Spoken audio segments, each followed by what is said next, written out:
Hi hello ನಮಸ್ಕಾರ ವೀಕ್ಷಕರೇ, ನಾನು ನಿಮ್ಮ ಡಾಕ್ಟರ್ ಸಂಹಿತಾ ಉಪಾಧ್ಯಾಯ. ಎಲ್ಲರೂ ಕ್ಷೇಮವಾಗಿದ್ದೀರಾ ಎಂದು ಭಾವಿಸ್ತೇನೆ ವೀಕ್ಷಕರೇ. ಹಾಗಿದ್ರೆ ಸ್ನೇಹಿತರೆ, ಇವತ್ತಿನ ಒಂದು ವಿಡಿಯೋ ಅಂದರೆ ಅದು ಗೃಹಲಕ್ಷ್ಮಿ ಬಗ್ಗೆ. ಎಲ್ಲರೂ ಕಾದು ಕುಳಿತಿದ್ದೀರಾ ಯಾವಾಗ ಬರುತ್ತೆ ಅಂತ. ನಾನು ಹೇಳಿದ್ದೆ, ಡೇಟು ಎಲ್ಲ ಕೂಡ ಮೆನ್ಷನ್ ಮಾಡಿದ್ದೆ.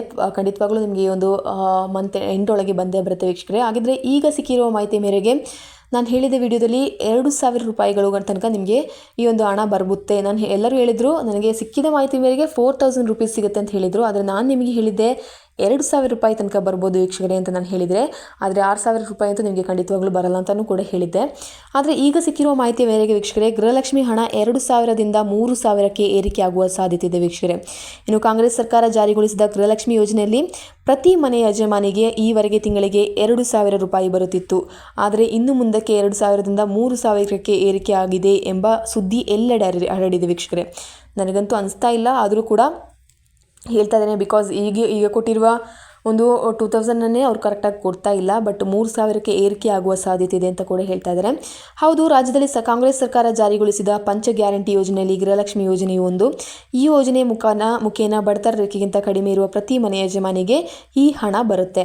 ಬಿಜೆಪಿ ಆ್ಯಂಡ್ JDS ನಾಯಕರು ಕಾಂಗ್ರೆಸ್ ನಾಯಕರ ವಿರುದ್ಧ ಗ್ಯಾರಂಟಿ ಯೋಜನೆಗಳನ್ನೇ ಮುಂದೆ ಇಟ್ಟುಕೊಂಡು ವಾದ ವಿವಾದ ಮಾಡುತ್ತಿದ್ದಾರೆ. ಈ ಸಮಯದಲ್ಲೇ ಗೃಹಲಕ್ಷ್ಮಿ ಹಣ 3,000 ರೂಪಾಯಿಗೆ ಏರಿಕೆ ಮಾಡಲಾಗುತ್ತದೆ ಎನ್ನುವ ಸುದ್ದಿ ಹರಿದಾಡುತ್ತದೆ. ಆದರೆ ಸರ್ಕಾರ ಈ ಕುರಿತು ಯಾವುದೇ ಸ್ಪಷ್ಟೀಕರಣ ನೀಡಿಲ್ಲ ವೀಕ್ಷಕರೇ. ಆದರೆ ನಾನು ಹೇಳ್ತಿದ್ದೀನಿ, ಈ 2,000ದಿಂದ 3,000ಕ್ಕೆ ಏರಿಕೆ ಆಗುವ ಯಾವುದೇ ಲಕ್ಷಣ ನನಗೆ ಕಾಣ್ತಾ ಇಲ್ಲ. ಆದರೆ ಆಗುವ ಸಾಧ್ಯತೆ ಇದೆ ಅನ್ನುವ ಕೂಡ ನನಗೆ ನ್ಯೂಸ್ ಸಿಕ್ಕಿದೆ. ಬಿಕಾಸ್ ಈಗಲೇ ಫೈಟ್ ಮಾಡ್ತಾಯಿದ್ದಾರೆ JDS BJP ಅವರೆಲ್ಲ ನಾಯಕರೆಲ್ಲ ಸೇರಿ ಫೈಟ್ ಮಾಡ್ತಾಯಿದ್ದಾರೆ. ನಾವು ಕೂಡ ಈ ಒಂದು ಹಣ ಬಂದಿಲ್ಲ ಅಂತೇಳಿ ಸರ್ಕಾರನ ಬೈತಾ ಇದ್ದೇವೆ.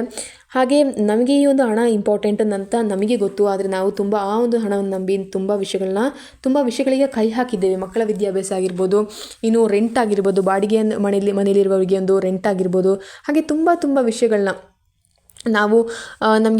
ನಾನು ಯಾವುದೊಂದು ವಿಡಿಯೋದಲ್ಲಿ ನೋಡಿದ್ದೆ. ಈ ಒಂದು ಹಣ ನನ್ನ ಡೆಲಿವರಿ ಹತ್ತಿರ ಬರ್ತಾಯಿದೆ, ಅದಕ್ಕಾದರೂ ನನಗೆ ಉಪಯೋಗ ಆಗ್ತಿದೆ ಅಂತ ಹೇಳೋ ಒಂದು ವಿಡಿಯೋ, ಒಂದು ಕಮೆಂಟ್ನ ನಾನು ನೋಡಿದೆ. ಒಂದು ವಿಡಿಯೋ ಕೆಳಗಡೆ ನಾನೊಂದು ಒಂದು ಕಮೆಂಟ್ನ ನಾನು ಓದಿದೆ ವೀಕ್ಷಕರು. ಅದು ನೋಡಿ ನನಗೆ ತುಂಬಾ ಖುಷಿ ಆಯಿತು. ಬಿಕಾಸ್ ಆ ಒಂದು ಹಣ ಅವ್ರನ್ನ ಒಂದು ಇಂಪಾರ್ಟೆಂಟ್, ಅವ್ರ ಲೈಫಲ್ಲಿ ಇಂಪಾರ್ಟೆಂಟ್ ಏನು ವಿಷಯಗಳಿದೆ ಅದಕ್ಕೋಸ್ಕರನೇ ಆ ಒಂದು ಹಣ ಉಪಯೋಗವಾಗ್ತಿದೆ ಅನ್ನೋದನ್ನ ಕೇಳುವಾಗಲೇ ನನಗೆ ತುಂಬ ಖುಷಿ ಆಗ್ತಿದೆ. ಇನ್ನು ಏನೆಲ್ಲ ಮಾಡ್ತೀವಿ, ಯಾರೂ ದುಡ್ಡನ್ನು ಅಮೌಂಟ್ ಏನಿದೆ ಅದನ್ನ ಬಿಸಾಡೋದಿಲ್ಲ ಅಲ್ವಾ. ಯಾವುದೇ ರೀತಿಯಲ್ಲಿ ಅದನ್ನು ಬಿಸಾಡುವ ಒಂದು ಪ್ರಶ್ನೆ ಇಲ್ಲ. ಬಟ್ ಎಲ್ಲರೂ ಆ ಒಂದು ಹಣವನ್ನು ಉಪಯೋಗಿಸ್ತಾ ಇದ್ದೀರಾ, ಹೌದು. ಆದರೆ ಆ ಒಂದು ಉಪಯೋಗ ಕರೆಕ್ಟಾದವರಿಗೆ ತಲುಪ್ತಾ ಇದೆ.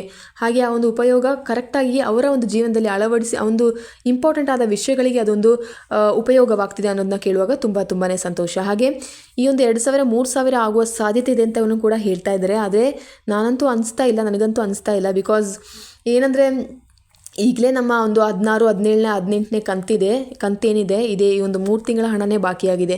ಇನ್ನು ಆ ಹಣ ಹೋಗಿ 3,000 ಆಗುತ್ತೆ ಅಂತ ಯಾರಾದರೂ ನಂಬ್ತಾರಾ ಹೇಳಿ? ಖಂಡಿತವಾಗ್ಲೂ ಇಲ್ಲ. ಆದರೆ ಆಗುವ ಸಾಧ್ಯತೆ ಇದೆ ಅಂತಲೂ ಕೂಡ ಹೇಳ್ತಾ ಇದ್ದಾರೆ. ಇನ್ನು ಈ ಒಂದು ಹಣ ಏನಿದೆ ಅದು 2,000 ಆಗಿ ಬರುತ್ತೆ. ಇನ್ನೇನು ಫೆಬ್ರವರಿ ಕೂಡ ಮುಗಿಯುತ್ತಾ ಬರ್ತಾ ಇದೆ. ಆದರೆ 2,000 ಅಂತೂ ನಿಮ್ಮ ಖಾತೆಗೆ ಬಂದೇ ಬರುತ್ತೆ ವೀಕ್ಷಕರು. ಈ ಒಂದು ಮಂತ್ ಎಂಡಲ್ಲಿ ಏನಿದೆ ನಿಮಗೆ ಈ ಒಂದು ಹಣ ಏನಿದೆ ಅದು ಬಂದೇ ಬರುತ್ತೆ, ಓಕೆನಾ. ಸೊ ಎಲ್ಲರೂ ಕಾತುರದಿಂದ ಕಾಯ್ತಾ ಇರಿ. ಹಾಗೆ ಯಾರಿಗಾದರೂ ಬಂದರೆ ಕೂಡ ಕಮೆಂಟ್ ಮಾಡಿ ವೀಕ್ಷಕರೇ. ತಪ್ಪದೇ ಒಂದು ಕಮೆಂಟನ್ನು ನನಗೆ ಹಾಕಿ, ಬಂದಿದ್ರೆ ಅಂದರೆ ತುಂಬಾ ಖುಷಿ ನನಗೆ. ಸೊ ನೀವೊಂದು ಕಮೆಂಟ್ನ ಹಾಕಲಿಕ್ಕೆ ಮರಿಬೇಡಿ. ಬಂದರೆ ಕಮೆಂಟ್ ಹಾಕಿ. ಈ ಒಂದು 15ನಿಂದ ಬಿಡುಗಡೆ ಮಾಡ್ತಾರೆ ಅಂತ ಹೇಳ್ತಾ ಇದ್ದಾರೆ. ಸೊ 15ನಿಂದ 28 ತನಕ ಹಾಗೆ ಹಂತವಾಗಿ ಬಿಡುಗಡೆ ಮಾಡ್ತಾರೆ. ಎಲ್ರಿಗೂ ಕೂಡ ಒಟ್ಟಿಗೆ ಬರೋದಿಲ್ಲ. ಬಂದಿಲ್ಲ ಅಂದರೆ ಬೇಜಾರು ಮಾಡ್ಕೋಬೇಡಿ. ಯಾರಿಗೂ ಒಬ್ಬರಿಗೆ ಬಂತು ಒಬ್ಬರಿಗೆ ಬಂದಿಲ್ಲ ಅಂದರೂ ಕೂಡ ಬೇಜಾರು ಮಾಡ್ಕೋಬೇಡಿ. ಬಿಕಾಸ್ ಬಂದೇ ಬರುತ್ತೆ. ಈ ಒಂದು ಹಣ ಏನಿದೆ ಅದು ಎಲ್ಲರ ಖಾತೆಗೆ ಹಂತವಾಗಿ ಬಂದೇ ಬರುತ್ತೆ, ಓಕೆನಾ. ಸೊ ಹಾಗಿದ್ರೆ ಈ ಒಂದು ವಿಡಿಯೋನಲ್ಲಿ ಸ್ಟಾಪ್ ಮಾಡ್ತಾ ಇದ್ದೇನೆ ವೀಕ್ಷಕರೇ. ಹಾಗಿದ್ರೆ ನೆಕ್ಸ್ಟ್ ವಿಡಿಯೋದಲ್ಲಿ ನೋಡೋಣ. Until then see you, it's me doctor Samhita Upadhyaya. ಧನ್ಯವಾದಗಳು.